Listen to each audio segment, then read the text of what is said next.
When the right-wingers told us they wouldn't vote for a Democrat because they didn't want their sons and daughters dying in pointless wars. Oh, the North remembers. My name is Lord Macatron, Mario, and I am tired of the male bovine excrement. Hello guys, welcome once again to AfriPost. I hope wherever you're watching us from, you're having a great time. Now, during US elections that happened last year, most voters that were interviewed said that they preferred to vote President Trump because they knew he was good for the economy. They viewed Kamala Harris as a continuation of a Joe Biden presidency, and therefore they did not want to think of anything else but just voting in Trump. And most of those who were of this opinion were white Americans. And right now, they're having an emotional meltdown because whom they voted and what they expected to come out of his election is not coming out. President Trump is not living up to the expectations that most Americans had for him, because they expected that once he gets in, he's going to give a dynamic shift on the economy and how the economy is going to be directed. But then right now, what are they seeing? They are seeing trade wars being opened every day. Trump having trade war with China and other American allies. And this is not really settling down well with them. Another consideration that was used to elect Trump is that people viewed him as someone who would be good for global peace because he was opposed to the Russian war in Ukraine. He was also opposed to many other wars that are going on. But then what's happening right now? We are finding out that Trump, he's like, he wants to annex different parts of the world. He's talking about Greenland, talking about Canada, talking about Gulf of America, and everything else that comes with it. And this is what is making most whites to feel disgraced. I compiled this video where some whites are talking about their regrets and blacks responded to them. So let's watch this, then come back and share our thoughts. Hey, remember when the right-wingers told us they wouldn't vote for a Democrat because they didn't want their sons and daughters dying in pointless wars? And remember when these very same people said they were rocking with Payless Putin because he would put these other world leaders in their place? Well, what say ye now that Grandpa Grabby Hands is trying to put his grubby paws on not one, but 3 different international places? Not to mention Mango Mussolini is suddenly making it his mission to make up new names for the map. Looking at you, Gulf of America. Quick question for the Coppertone cowards, cadre, or cronies. Do we count this as one tally towards the many lies of the Tangerine Tyrant, or is this a triple? Either way, we are fixing to have us a little chat about this wannabe warmonger and his weirdly 1940s wish list. First and foremost, this motherfucker says he wants to make our maple-flavored friends the 51st state. The fine folks that provided us with the Geneva suggestion simply said no. They did, however, provide a counteroffer to alleviate half-price Putin of a few states and turn them into provinces. Quick question for Canada. Can y'all put in a bid for Alabama? We are the most biodiverse state in this sumbitch, and if we could get rid of the racists, we would have this joint rocking. Anyways, as I was saying, our second stop on Save-A-Lot Stalin's World War III tour will be to slide by and see the good people of Panama. But bartender, we have to take the Panama Canal back. The chump-in-chief says it's being abused by China. Shut up. No one cares what Comb-Over Castro says. It's all made up bullshit. Sorry. Sometimes when I am overwhelmed with stupid, I just explode. Fucking Panama. People, at this point, it really seems like he just says stuff so that his supporters stay so spun up they never come to their senses. But I digress, because I have yet to get to Greenland. For those that are perpetually confused about which one is called what, that would be the one covered with ice. Now why, dear viewer, would an island covered in ice be so important to the right-wing wonder boy? The orange-glazed grifter says that it is a matter of national security that we get Greenland, but I would more readily believe that it is because it is rich in rare metals. You know, the kind of metal that the elongated muskrat needs to make his electric vehicles that so magnificently malfunction. Because that makes way more sense to me. Anyways, I will ask you one question, and MAGA, I do want an answer. Were you ever really worried about going to war? Because ever since he said he wants to take these places, I've had about 200 of you agree, and not a single one of you say it's something that should be stopped. Now that is my rant for the day. I am about to batten down the hatches for this winter weather storm. If you are in the South, do me a favor. If it starts snowing, stay off the roads and be safe. If you enjoyed yourself and made it this far, do me a favor and hit them buttons. Maybe even consider becoming a member. If not, that is perfectly okay. Either way, you have you a wonderful day. Keep the motherfucking boots out of your motherfucking mouth. And remember that the golden rule will always remain. Yeehaw, fuck the law, and I will see y'all down the line. Imagine being anti-black and then asking black people for help. Or imagine trying to be an emotional extortionist when you don't get your way, and then saying, you need to do blah, blah, blah. Do it yourself. You're not getting my help. It'll be a cold day in hell before I use my voice, my body, or my action to help people who are, 1, emotional extortionists, 2, ungrateful, or 3, anti-black. And let me be clear, because I've said this a couple of times on this app. I'm not talking about the Palestinian people. I'm talking about the cost colonizers. The folks that run their mouth and their fingers as if it is a full-time job for them to be anti-black. So, happy to keep donating in the ways that I do to Gaza. Not happy to do anything with a leftist. When the right-wingers told us they wouldn't vote for a Democrat because they didn't want their sons and daughters dying in pointless wars. Oh, the North remembers. My name is Lord Mario, and I am tired of the male bovine excrement. Seriously though, that bullshit talking point from MAGA supporters about how supposedly anti-war Trump is, it just doesn't fly. It doesn't cut the mustard anymore. And my man just named off the short list. It's not just Canada, Greenland, and Panama. It's Mexico, Venezuela, Finland, Iran, Lebanon, Yemen, Syria, and maybe even South Africa. Being belligerent and taking on a threatening posture is not strength. In fact, it's usually the opposite of that. All bullies are the same. They're real tough until they get smacked in the mouth one good time. And then all of a sudden, they're on some act right. Right now, as we speak, Trump is actively committing war crimes in Yemen. And then bragging about it on Truth Social like he really did something well. And don't get too drunk off of thoughts of our military might. I distinctly remember us losing a war to 4-foot-tall men living in ant colonies in the jungle, and to sandal-clad villagers living in rocky terrain in Afghanistan. And let's not forget that North Korea still exists. So apparently our record after World War II isn't really that good, despite the billions of wasteful dollars we funnel to defense contractors every year. So Orange Julius shouldn't think our already understaffed military won't mess around and get our asses kicked. And to try to do this unilaterally against the whole entire world is suicide. Anyway, like, comment, follow, stitch, duet, whatever. And y'all be peace.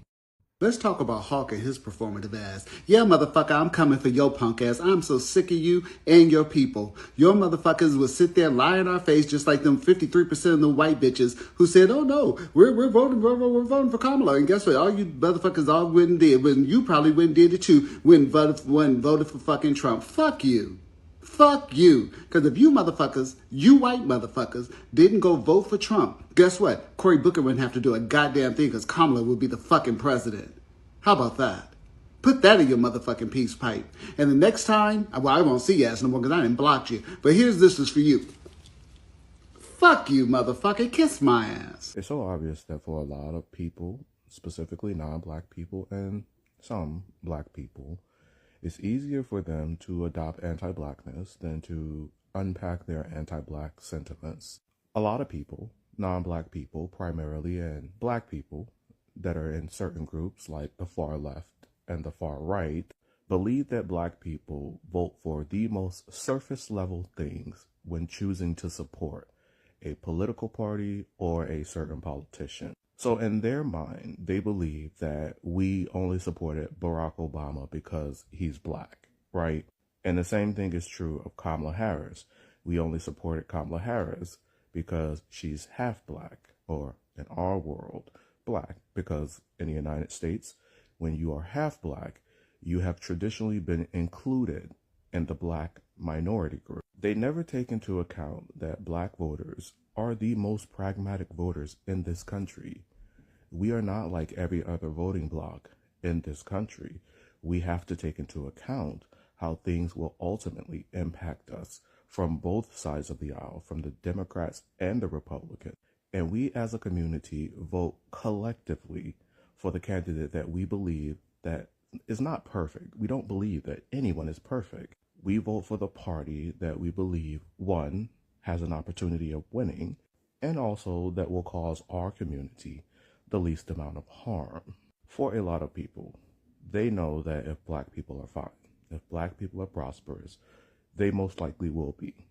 But for a lot of white people and non-black people in general, and some black people that allow themselves to be weaponized against the black community, be it on the left or on the right, they don't care about protecting black people, ensuring that black people are stable, ensuring that black people feel safe enough to advocate for other people abroad. But a lot of people, non-black people and some black people that allow themselves to be weaponized against the black community will send a lot of vitriol towards black people for simply saying, "We told you so. We told you that this country could be worse, and you didn't believe us." One only needs to look at how these people are attacking Kamala Harris and now Cory Booker, and not Donald Trump. Donald Trump, the one that's doing the most harm to these people overseas that they pretend to care about. I've consistently said that white people and keffiyehs annoy me, but I'm also going to say this. A lot of black people that allow themselves to be weaponized against the black community that wear keffiyehs also equally annoy me. And I've never been one that didn't understand, right, what Palestinians were doing this election cycle, right? And for a lot of black people, if it wasn't an asserted effort to ensure that Kamala Harris lost, they would not have had a problem with Palestinians being apprehensive to vote for the Democrats. You understand? But the fact that a lot of Palestinians allow these ardent bigots, these anti-black people, to attach themselves to their movement, and you're not vocal and critical of these people and saying, "Don't do that, you shouldn't be doing this." The black community, specifically in the United States, the black community in the United States has been one of our greatest allies at least since the 1960s. And you white leftists, you are new to this. You don't have a place to criticize them. You are new to this. The fact that a lot more of you, and I've seen some, the fact that a lot more of you didn't make that known, that these people don't represent your movement, with all of their anti-blackness that they displayed, is the reason why a lot of us that used to speak about this no longer do. You cannot allow people to weaponize anti-blackness against a community that was trying to prevent all of this shit from going on, that understood the risk analysis necessary to ensure that all of us had a fighting chance, that were willing to hold Kamala Harris accountable with you. And a lot of you still allow anti-blackness to be weaponized against black people that were simply telling you, warning you that it could be worse because we know this country. And you still expect for those black people to advocate for you when none of you have done the re-examination of how you contributed to the divide. I'm going to say this as someone that in 20 years, 30 years, I will still be talking about the plight of the Palestinian people. A lot of you fucked up. You fucked up. And the reason why you were so willing to allow white people, specifically white leftists, to attack black people primarily is because you don't respect black people. You see us as valuable and expendable at the same time. Valuable because you know that we will advocate for you and ourselves, and if we get what we want, you will ultimately get what you want. But you view us as expendable because the first opportunity that a lot of you have to jump on the side of white supremacists, like a lot of you did this election when you voted for Donald Trump, the way you jumped on his side to fuck black people over, you will take. Because of, proximity. A lot of you feel that that's your priority to protect that. Oh, and if you think that racism doesn't exist and this administration is targeting people of color, I want you to remember that yesterday you guys were able to protest with 0 arrests, no repercussions, go back to work today, live your life, and breathe nice, fresh, clean air, free air. And we're not even talking about the fact that college students expressed that same right to protest against a mass genocide. And one of them and multiple of them have lost their citizenships and been kidnapped on the street and deported to detention centers where they don't deserve to be. Let me say that again. You were able to wake up, go outside, protest the president, go back to work today. You're not worried about nothing.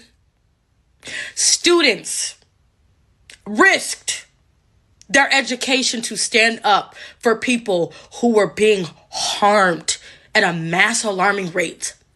They stood in solidarity just for people in masks and plain clothes to pull up on them on the sidewalk, throw them in the back of a car, and take them across the fucking world in chains. That is called privilege. And if you stand for that, you stand for nothing.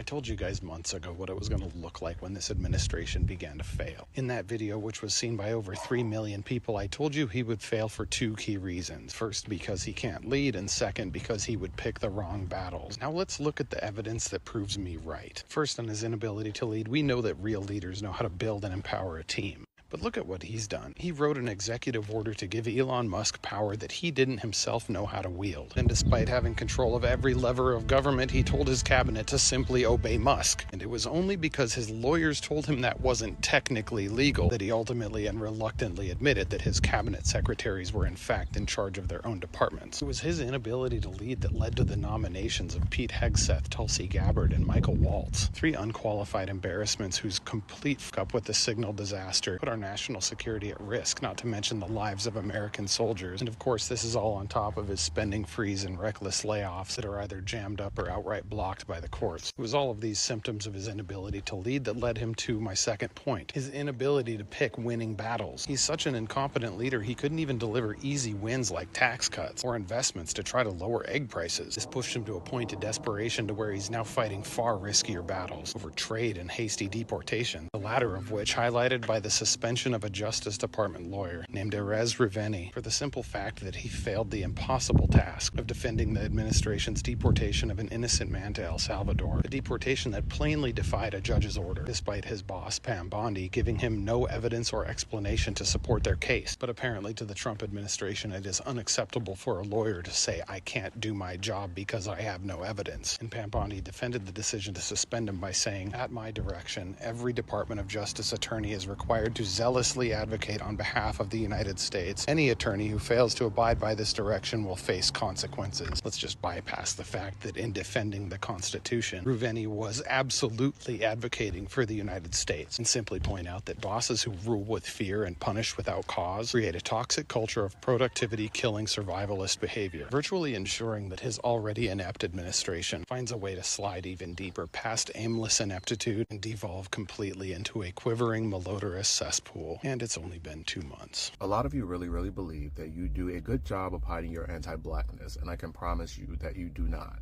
When I tell you that I actually do the due diligence in going through people's pages before I determine that they're being unfair, specifically when it comes to criticizing the Democrats and only the Democrats, and claiming to be leftists, doing everything in their power to ensure that the Democratic Party loses and not the Republican Party, a lot of their critiques, amazingly, almost as if it's intended, falls along the lines of where black voters traditionally will fall, traditionally will advocate for. What a lot of non-black people fail to do in every single election is risk analysis. This is risk analysis that black voters have to do, that again, non-black voters don't typically do. For a lot of non-black voters, they are so convinced in their mind that no matter who wins, they're going to be fine, or no matter who wins, it's going to be the same outcome.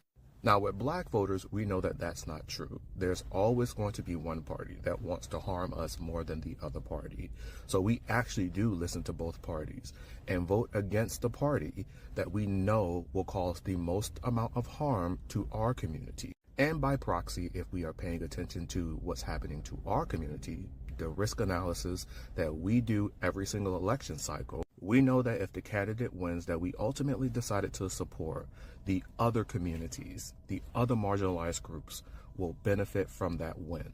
You see, a lot of you show your anti-blackness when we go through your material, and the only things that you're criticizing, the only people that you're criticizing happen to be black politicians and black content creators. You weaponize your audience against black people. You weaponize your black friends against black people, as if that's not something that we have seen throughout the generations, where black people have sided with other groups of people against the black community. We see your anti-blackness for what it is. It's the fact that a lot of you actually believe that black people are incapable. And this is when you use your black friends and you weaponize them against us, because they have made these arguments that black people are incapable of doing the risk analysis that we do every single election cycle. And we are simply just supporting these politicians because they are black, or we believe that they're going to give a handout to the black community. When you know, and black people that allow themselves to be weaponized in that way know that that is simply not true. You see, when black people vote in this country, we always vote for harm reduction, because we know this country better than most non-black people, including most of the white people. Because a lot of us can trace our generations back to at least the 1700s. We've been here longer. We know what this country is capable of, and a lot of you simply do not. I remember seeing the article of Khalil Mahmoud's wife basically saying, reaffirming what I already knew. She never believed that any of the stuff that's happening now would happen. This is literally her words. She said, I never expected this to happen to me because we are here legally. Even though black people, black voters specifically, were telling people that as bad as you think it is now, it can always be worse. And instead of people reaffirming that those black people were right, they continue to attack black people, showing us their anti-blackness. See, we don't ask people to blindly support Democrats. We don't ask people to just give Cory Booker a participation trophy. We tell you to acknowledge the points that were being made, the historic significance of certain things, and how black people have protected your asses even when you weren't willing to protect us. What Cory Booker did was not something to spit at. It wasn't something to scoff at. And unfortunately, a lot of non-black people, and primarily white leftists, can't seem to wrap their minds around how effective that was. You see, he didn't just do a rally with a lot of his fans, people that already like him. He filibustered for 25 hours, telling the stories of people that are significantly negatively impacted by the Trump administration. He did something. And as much as a lot of these performative, faux revolutionary, faux activist, leftist, slacktivists online don't want to acknowledge, he did more than what a lot of you could ever do.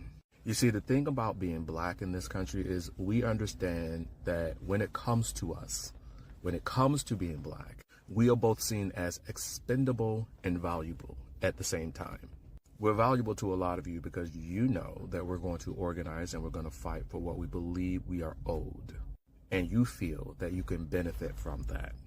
You can benefit from our activism. You can benefit from our organization. You can benefit from our willingness to fight. But we are also expendable to a lot of you, and we know that. And as soon as you get the first opportunity to side with white supremacists, you're going to do that. And that's what we saw this election cycle. And we won't forget. Let me be explicitly clear. If you are a white leftist and you can only critique black Democrats at this moment in time, your critique is rooted in anti-blackness and white supremacy. And you will never achieve the goals you say you want to achieve until you undo those things. Now, I guess you've heard what they have to say about Trump and how his second term is going. In the wake of Donald Trump's second term, a palpable sense of disillusionment has settled over some white Americans who cast their ballots for him, expecting a swift resolution to the nation's most pressing issues. These voters, many from working-class backgrounds or rural enclaves, saw Trump as a bulldozer against the entrenched political elite, a figure who promised to drain the swamp, secure the border, and revive an economy they felt had left them behind. Yet as his administration unfolds, a growing chorus of these supporters feel cheated, their hopes dashed against the rock of unfulfilled pledges and shifting priorities. For many, the economy remains a gnawing concern. Trump's first term boasted tax cuts, and deregulation, which some white voters credited for a pre-pandemic boom. They expected his return to turbocharge this, further bringing back manufacturing jobs, taming inflation, and ease the burden of rising costs. Instead, they've watched as global supply chains falter, grocery bills climb, and promises of infrastructure revitalization languish in legislative limbo. The rhetoric of America First feels hollow when their towns still crumble and the wealth gap yawns wider. These voters didn't just want tax break for corporations, they wanted tangible relief in their paycheck and communities, relief that hasn't materialized yet. Immigration too stoked their favor. Trump's border wall and hardline stance resonated with white Americans who feared cultural erosion or strained public resources. They cheered his 2024 campaign vow to finish the wall and deport millions. But logistical realities, legal battles, funding disputes, and international pushbacks have slowed progress to a crawl. The caravans they dreaded still loom in headlines, and the border feels no less porous. For those voters, the failure to deliver isn't just a policy misstep. It's a betrayal of the identity-driven crusade they signed up for. Then there is the cultural front. Trump's allure partly lay in his defiance of progressive norms, his promise to protect their values against a tide of woke ideology. Yet school boards still debate critical race theory, and corporate America marches on with diversity initiatives. The cultural war rages unabated, and some white voters feel Trump has traded action for optics, leaving them exposed in a fight he swore to win. This simmering discontent stems from a gap between expectation and execution. These Americans didn't just vote for a man, they voted for a vision of reclaimed greatness. As that vision blurs, their frustrations fester, not with the system alone, but with the leader they trusted to dismantle it.